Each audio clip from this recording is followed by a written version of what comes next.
Doing these 10 simple things can help you save so much money every month without sacrificing on your quality of life. Let's start with the obvious. How often have you said, I'm going to save $100 next month, and then next month comes around and you either forget you said that or you convince yourself that you don't actually need to, and you rather spend it on something else that you don't even need? A way to stop this from happening is by setting up the right systems to make the process of saving ultimately take care of itself. A good way to do this is to have your account set up so that at the end of the month, a portion of your money is moved from your current account to your long-term savings account, and then another portion to your investment account. The reason for doing this is to remove any obstacles that gets in the way of saving, and because all of this is happening in the background, it's almost like the money was never there in the first place. How much do you spend on subscription every month? Think about everything that's available through a monthly subscription these days, from Netflix to Apple TV to Disney Plus to Spotify to Salad to Razors. Even your dog's dinner is on subscription. You can almost get anything on subscription these days.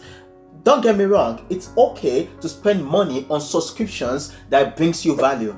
But the problem is that many people pay for subscription that they don't even realize they have. For example, they sign up for a free trial of a streaming service only to forget to cancel it once the initial 2 weeks or 30 days run out. A recent report from CR Research found out that 42% of Americans have forgotten about a recurring subscription, and as a result have kept paying subscription that they weren't even using. And not only that, Americans seems to grossly underestimate their subscription costs. Consumers thought that they were actually spending $86 a month on subscription service in the aforementioned report, but after doing some diggings, the researchers found that the average monthly spend on subscription resulted in $219 every single month. Hence, it's a very good idea to audit your subscriptions every now and then to ensure you are not wasting money. Take some time to comb through your credit card bills from the past year and see what subscriptions you've signed up for.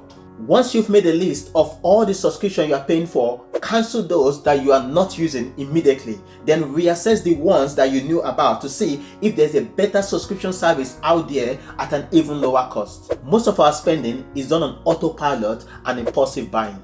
Impulsive buying currently accounts for about 40 to 80% of all purchases, with the average American spending over $18,000 a year on non-essential items and about $300 on random impulsive purchases. But you'll be surprised at how much you can actually save by knowing what is coming in and out of your account. While many financial gurus will have you pulling out an Excel sheet and tracking your expenses to the nearest dollars, Ramit Sethi, the author of I Will Teach You to Be Rich, promotes what he calls a conscious spending plan, which simply means aligning your spendings with your values, cutting back on the unnecessary, and negotiating better deals on the essentials. It's not just about tracking expenses, it's also about transforming your spending habits into intentional and meaningful financial choices. A conscious spending is all about spending where it really matters, spending on what you love and cutting back on stuff that doesn't matter. And if you're enjoying or gaining anything from this video so far, please do like this video and subscribe to the channel. It helps the channel tremendously. Also leave a comment on your best tips for saving money. The vast majority of people are overpaying on their bills, especially on things like their broadband, utility, car insurance, and phone bills. Price comparison websites allow you to compare the prices of different providers for a particular service, so you can quickly see which provider are offering the best deal and prices. This can help you decide whether you want to switch to a cheaper provider or use the information to negotiate a better deal with your existing provider, because most providers will offer discounts and other incentives to keep your business, so it's always worth asking. This is so obvious, but a lot of people don't do it, perhaps out of laziness or a misguided loyalty to a particular bank.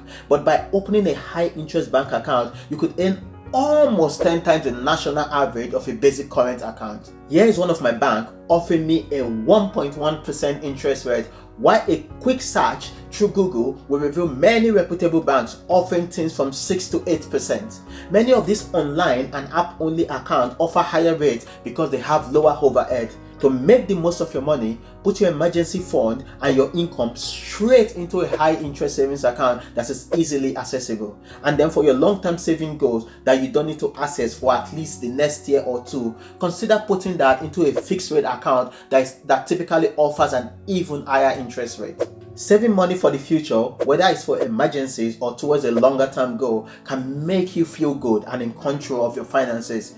Repaying debt, on the other hand, can often feel like a bit of a chore. So it's easy to understand the mindset that prompts us to save while we're still having debt. However, as a general rule, it makes far more financial sense to pay off any high interest debt than to save.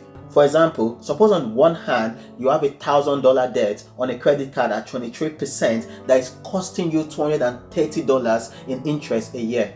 And on the other hand, you have $1,000 saved in a high interest savings account at 8%, earning you $80 in interest a year. You would be $150 worse off, as it costs more to service the debt than you actually earn. Energy bills are one of the highest fixed expenses for most of us. Hence, this is where you can make some really big changes. Something that was recommended was to turn your thermostat down by 1 degree.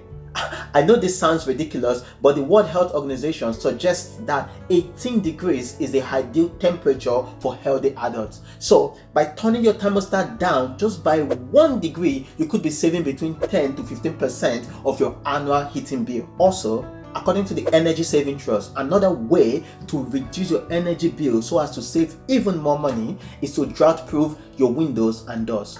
To drought-proof your home, you just need to block up any unwanted gaps that let cold air in and warm air out.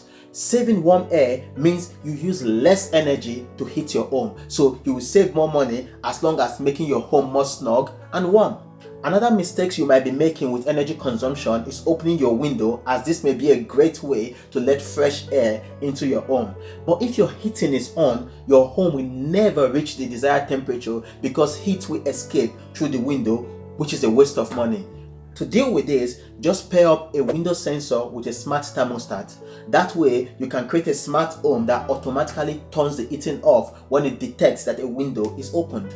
This is especially relevant when it comes to non-essential items, as these brand names often represent a status symbol rather than the actual value or benefit. So before you run out and buy something that is more expensive than the average price of that product, ask yourself what you are paying that premium for. Is it for convenience? Is it for efficiency, or is it just for the passive value of that brand? For example, I'd rather spend $100 on a good quality pair of jeans than $500 on the same quality of jeans just because it has a specific brand on it. That being said, there are still some products where I would spend more money on because of the convenience and efficiency they provide. A good example is my iPhone and MacBook, because of the seamless integration between both and the ease of editing, programming, and other fun stuff. Here's the thing. To make it easier to save, you need to define what is important to you. What are your big goals and what are you saving for?